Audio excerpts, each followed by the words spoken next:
Hey y'all, welcome back to Neon's Movie Reviews. I'm Neon, this is my review channel. Before I dive into this, I just want to apologize for the delay between, or just the delay overall in the Summer of Nic Cage here. We're going to be finishing this up this week though. I got five movies left and then we're done. We are talking today about 1998's City of Angels. And yeah, this was an odd one.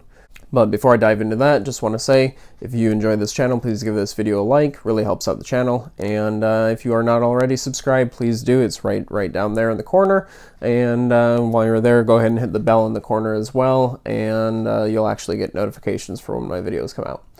But City of Angels. This was a movie I didn't really know anything about. All I knew was that it was another love story between an angel and a human. I think Michael was the John Travolta one. Never saw it, but I know of it. And I know there's others like this, but never had any interest in this. Was not my thing. The only reason I'm talking about this is because it's Summer of Nic Cage. But while watching this, there's a couple things in this that are very, very odd. So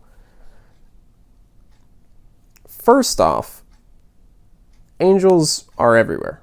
They're all over LA. They're all over the world, actually, but they're all over LA. And you just see them looking over at people, sitting on signs, just watching everything, everywhere. And I guess for some people, that might be comforting. I found it very, very creepy, the entire film. The love story was almost like a stalker story. It was basically like an Invisible Man story where we got to see what the Invisible Man was doing. It just, for some reason, it turns into a love story. But yeah, it's a mixed bag for me. On the one hand, it was very well made. The production was very well done. Like, I have no complaints about the filmmaking.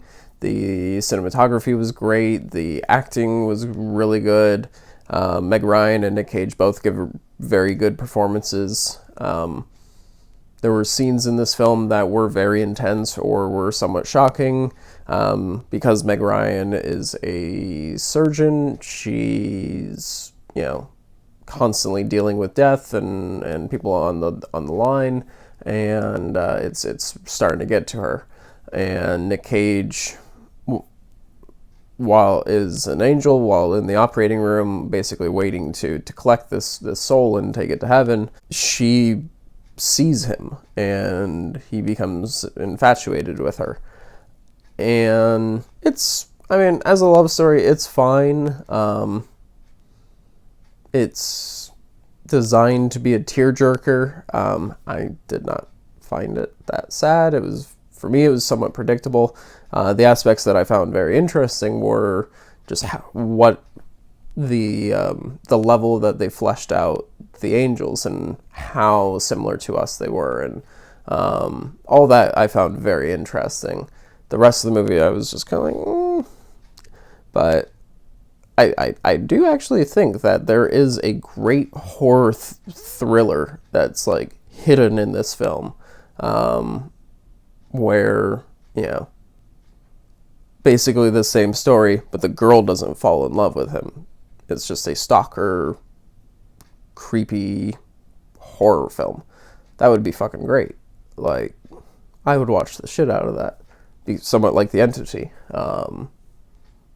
Hopefully not as disturbing, but like The Entity meets the new Invisible Man, somewhere in there. But yeah, like, all in all, it was a good time. Like, I can't, I don't have too many issues with this film, but I can't praise it too much either. It was competently made. It was fine. It was fine. And performance-wise, top notch, but just, I don't know. For me, it just didn't click. I know for a lot of people it did. For me, did not click. can't not recommend it though, because there was so much in it that was well done. I was invested throughout, but yeah, it didn't click with me. I do want to say though that a couple things I found interesting while I was looking into it. So the director of this, Brad Silberling, his career is all the fuck over the place. He's only done 7 movies, 5 of which I've seen, 2 of which I know nothing about. But his first movie was Casper. Then he did City of Angels. Then he did Moonlight Mile, which I'm not familiar with. Then he did Lemony Snicket's Series of Unfortunate Events. Then he did 10 Items or Less, which is actually a fucking great movie. Like, it's Morgan Freeman and Pazviga, I think that's how you pronounce her name. But it's this really, really fun little indie film, filmed on a super, super small budget. And this is really fun, super meta comedy. Really, really, really good. Then he did Land of the Lost. And then another one that I'm not familiar with, An Ordinary Man. But, so, director's all over the place, but from this, he is a competent filmmaker. Like, he has good skills, but I don't know. I feel his interests are kind of just all over the place. Either that or he's just a studio director and they kind of just throw him on whatever. Another thing I did find interesting is that apparently Warner Brothers was completely hands-off on this one. They didn't meddle. They barely paid it any attention whatsoever during the production. And so him and his team pretty much had creative freedom on what they wanted to do. And that was because... So this would probably have been filming 1997.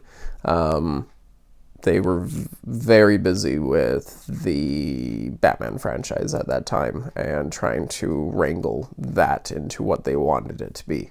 All of their attention was into that and didn't really worry about other projects, which is why some of those other projects ended up being decent. But this film, like, again, it didn't click for me, which is why I'm kind of giving it a lower rating, but I can't give it a bad rating because it was not a bad movie. It just did not click with me. But for me, I give it a 6 out of 10. Production-wise, all of that, probably around a 7 or an 8 out of 10. Like, really good, well-made movie. But just story and the way it went just did not click for me. Yeah, if you've seen this, let me know what you thought. Kind of... And, like, just... The fucking angels, they're creepy as shit. Like, look at this.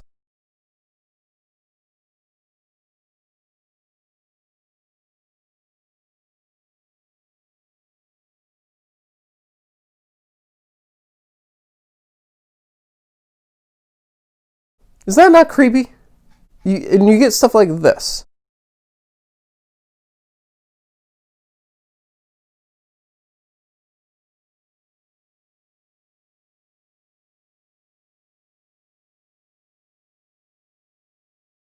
And mind you, she cannot see him. She can, like, feel his presence, but she does not see him. And she only feels his presence if he knows that, or if he wants her to. Fucking creepy shit. Like, you make a great fucking horror movie. Be like Dark City meets Invisible Man. Be great. But that's gonna wrap this up. Tomorrow we are talking about Left Behind. And then after Left Behind, we'll actually talk about somewhat decent stuff and kind of talk about horror stuff. And then the rest of the month is just going to be straight horror, non-Nick Cage. Thank you all for watching. Catch you next time. Hope you stay safe.